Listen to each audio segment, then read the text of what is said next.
de lo que iba a ser y es lo que está sucediendo en la realidad. Hay 105.000 familias que tomaron estos préstamos y gran parte no pueden pagar la cuota debido a la suba de estas cuotas que están atadas a la inflación.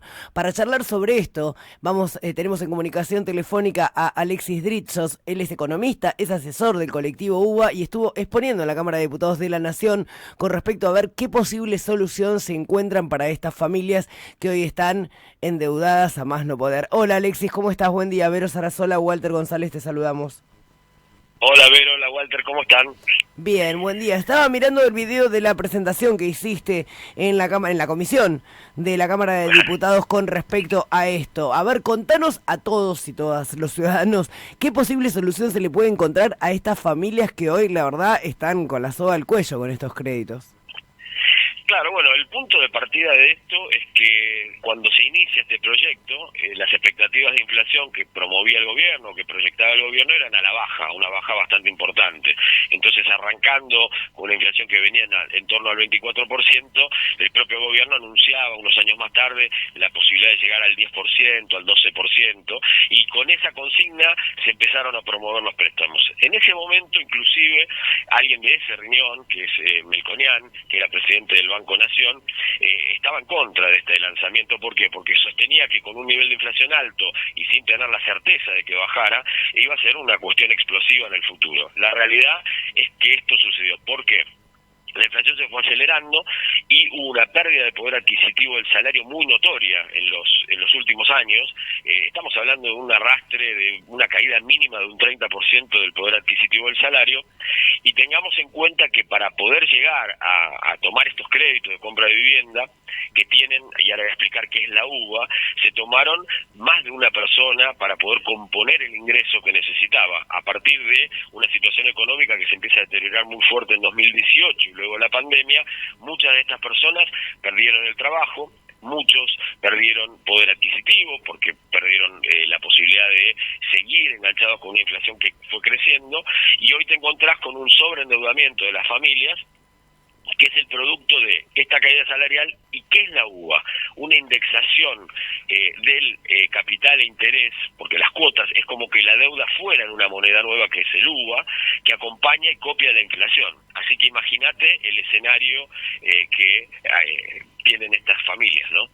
A ver, para poder graficarlo, para que quien está del otro lado lo entienda, Alexis, a ver, ¿cuánto un promedio, no? Porque obviamente que esto depende del monto del crédito que se haya adquirido, pero ¿de qué porcentaje estamos hablando o de qué monto? A ver, alguien que sacó Te voy a dar un ejemplo. A ver, Tengo dale. un ejemplo acá que te va a servir. Una persona que en septiembre de 2017 pidió 2,5 millones de pesos, en mayo de este año debe todavía 13,700,000 pesos. No. Empezó con una cuota de 11,400 pesos y la cuota de hoy es 68,000 pesos.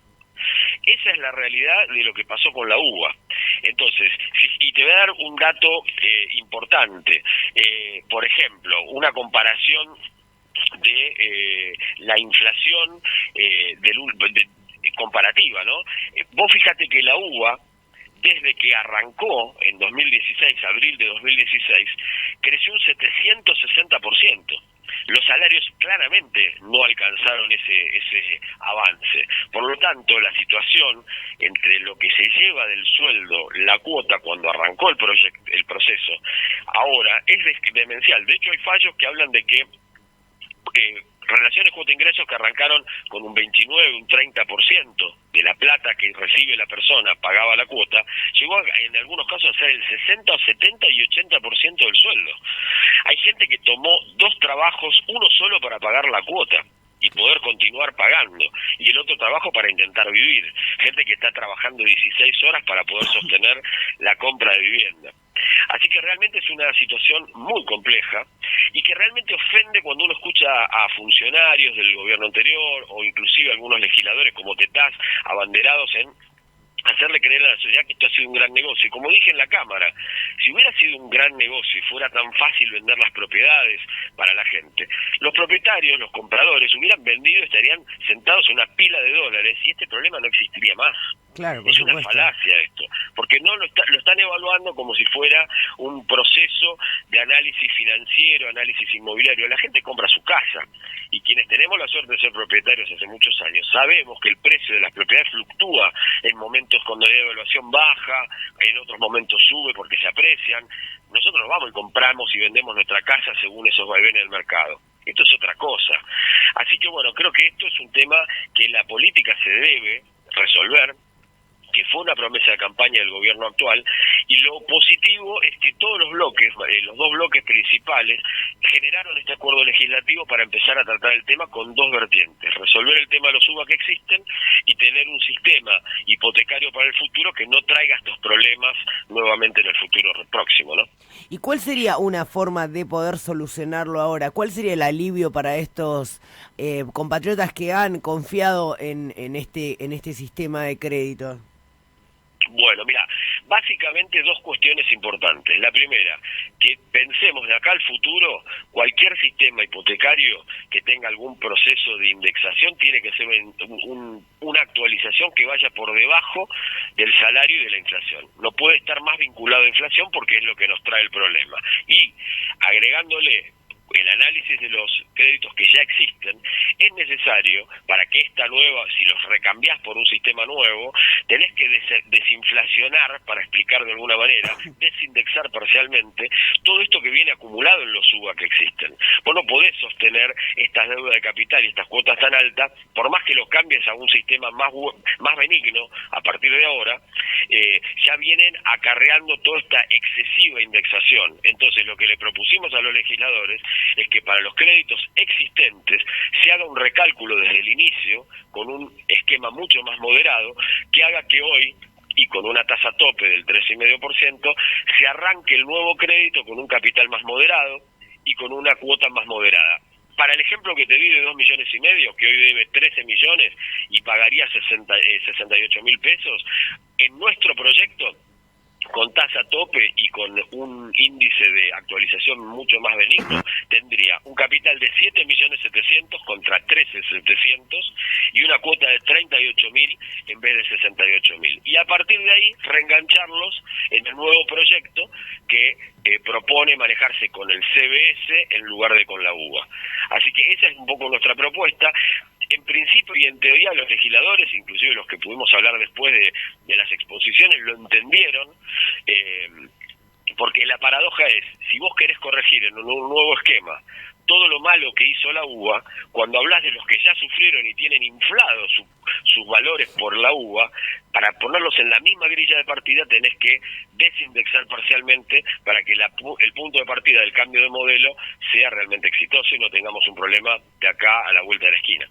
Yo estaba pensando en los valores del ejemplo que pusiste, de esa familia que adquirió un crédito con una cuota de 11.000 pesos y está pagando 68, que no solo es una locura, sino me pregunto cómo hace, porque la inflación que vivimos es altísima y los sueldos no equiparan nunca a la inflación. Estaba pensando en la gravedad para esas familias que deben estar hace 2 años no pudiendo pegar un ojo a la noche, porque viste que cuando uno debe plata y más de tu casa no dormís. Exactamente, y ¿sabés qué pasa, Vero? Que acá, inclusive hay una falacia importante con el tema de la mora, porque hablan de la baja mora. Y yo te explico 3 aristas de este tema. En primer lugar, que son pagos de sueldo. Claro. La gente cobra el sueldo y le sacan la cuota. Punto 1. Punto 2 es la casa. Van a dejar con uñas y dientes todo para poder pagarla.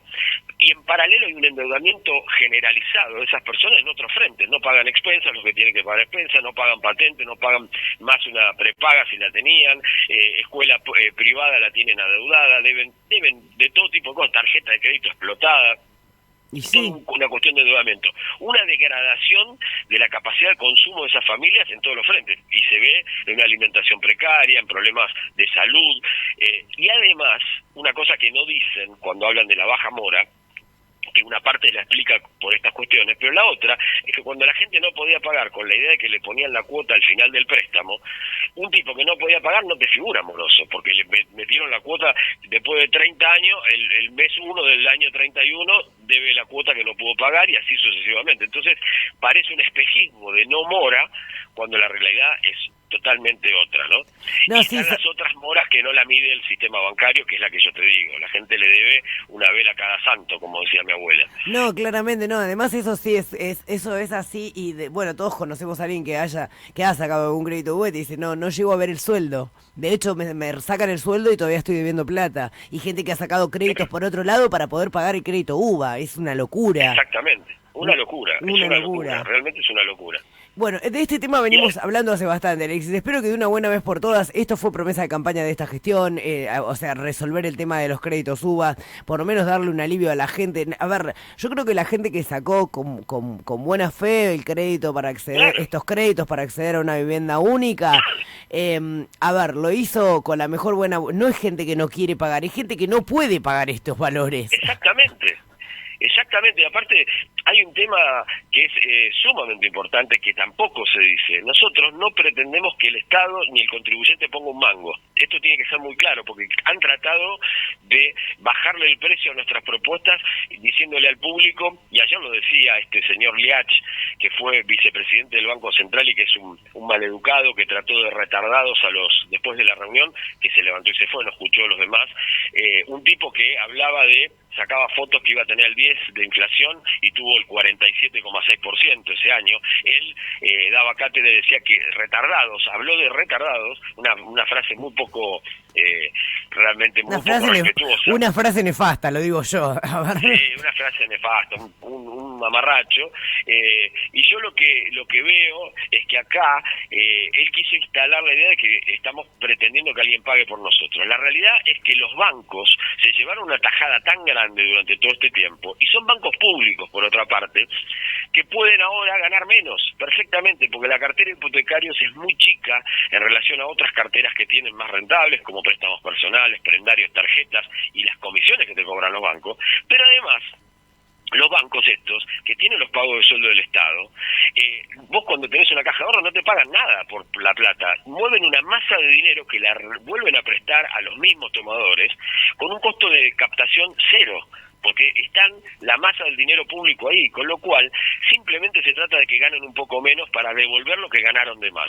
Así que ese argumento tan falaz de que pretendemos que el Estado o el contribuyente ponga algo es mentira. Queremos que los bancos ahora hagan el esfuerzo compartido en esta etapa. Sí, que le den a la gente la posibilidad de poder seguir pagando, pero viviendo simultáneamente y no endeudándose por todos los frentes. Eso es lo que quieren los Exactamente. Eso es lo que Exactamente. quieren. Y además las personas que accedieron al crédito, uno que ha charlado con muchos de estos compatriotas, a ver, lo que no quieren es tener que llegar a vender, porque además tampoco pueden vender al valor que están hoy las propiedades. Y además, yo hablaba con una persona de los hipotecados y me decía, ponele, yo la vendo, ¿y qué hago?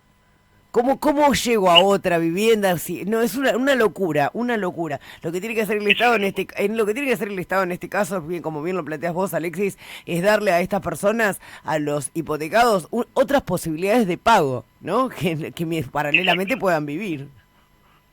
Exactamente, bueno, con esta reconversión que planteamos nosotros, con tasa tope y con una relación cuota-ingreso del 25%, está garantizado que los hipotecados van a poder seguir pagando, ajustando de esta manera el capital adeudado, que va a tener un valor más razonable, la cuota a partir de ahora sería más razonable, y es una fórmula muy viable, muy razonable. Vos fíjate que el indicador que nosotros hablamos para la actualización es del 80% del CBS. Es el mismo indicador que el ministro Guzmán acaba de proponer para ajustar las tarifas del grueso de la población, que están congeladas hace 2 años. Entonces, para que no incida ni siquiera en el nivel de la evolución del salario, y obviamente ni por asomo con la inflación, decidió usar ese mismo porcentaje, 80% del CBS, con lo cual no estamos planteando algo tan disruptivo que sea irreal, porque el propio ministro de Economía, que es autor de uno de los proyectos que está dando vuelta, está proponiendo eso para otra actualización necesaria que plantean las tarifas. Entonces, hay una herramienta. Y después, lo otro, que sí creo que es un tema que ahí se rasgan las vestiduras los funcionarios del gobierno anterior, pero que también estos nuevos funcionarios tienen que entender que tanto el problema de alquileres como el problema de los UBA, como tantos otros, el valor de los salarios y el tema de las jubilaciones, tiene un punto subyacente que es el de la inflación. y que ninguno de los gobiernos en los últimos años ha sido capaz de enfrentar seriamente este flagelo que nos tiene a nosotros, con muy pocos países en el mundo, como protagonistas, porque se ha politizado e ideologizado tanto el tema inflacionario que nadie lo soluciona, nadie lo enfoca claramente, y es una deuda, te diría ya, de la democracia, ponerse las pilas a resolver el tema inflacionario, porque lo demás es alquimia. Estamos buscándole cómo resolvemos la posibilidad de los alquileres, cómo resolvemos el tema del poder adquisitivo del salario y las jubilaciones, cómo resolvemos el tema de la indexación de un crédito hipotecario a largo plazo, cuando el problema subyacente es la inflación. Si tuviéramos moderadas niveles de inflación, todos estos problemas se empiezan a acomodar y dejan de existir. Por supuesto. Alexis, vamos a seguir atentamente cómo evoluciona esto y esperando, por supuesto, que de una buena vez por todas haya una respuesta para todas las personas que adquirieron el crédito UVA. No me gusta decir hipotecarios, hipotecados. Para todos los que adquirieron un crédito UVA creyendo y confiando en un sistema que se fue por las nubes. Alexis, te mandamos un abrazo enorme. Un abrazo, muchas gracias. Hasta luego. Estábamos en comunicación telefónica con Alexis Dritsos, él es economista y además es asesor del colectivo UVA. Ayer estuvo haciendo una presentación en la Cámara de Diputados de la Nación, en la comisión que está tratando este tema, a ver si de una buena vez por todas pueden ayudar a quienes confiaron en un sistema que hoy los está dejando por fuera de todo.